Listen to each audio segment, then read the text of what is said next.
Eh, ça vient d'où les frites? Qui a été le premier à jeter des patates coupées en bâtonnets dans l'huile bouillante? La France? La Belgique? Fight!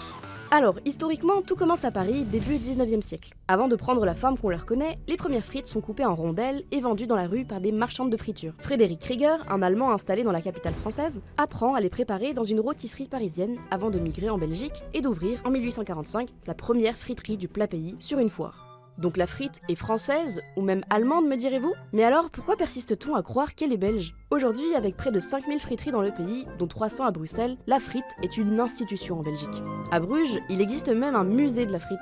Mais qu'est-ce qui distingue la frite belge de la française? Tout est une question de patates et de cuisson. Le climat belge, bien humide, est parfait pour cultiver la pomme de terre surnommée l'or belge. Et la meilleure variété pour les frites? La binge, évidemment. Ensuite, le secret ultime réside dans la double cuisson dans de la graisse de bœuf, avec un premier bain pour cuire à cœur et un deuxième bain environ 20 minutes plus tard pour la dorure et le croustillant. Ici, on ne parle pas juste de snack ou de fast-food, mais de frite-côte. Véritable lieu de culte de la frite, le frite-côte est un espace de vie et de partage à part entière, puisque 25% des Belges s'y rendent au moins une fois par semaine. C'est notre soleil à nous, c'est notre frite, quoi. Voilà, je vous dis tout simplement.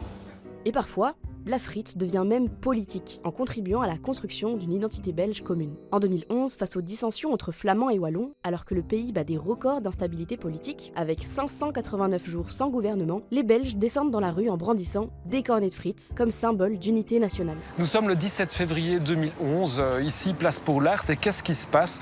On assiste à la révolution des frites, qui est née de l'initiative d'une plateforme pas en notre nom, en français, qui rassemblait en fait beaucoup d'universitaires, des gens de toutes origines pour porter un message aux politiques, qui est un message d'unité justement, non à la scission de la Belgique.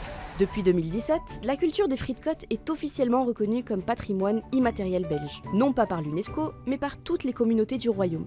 Alors oui, la France a peut-être inventé la frite, mais désormais, c'est la Belgique qui en est la championne incontestée. Un partout, balle au centre donc.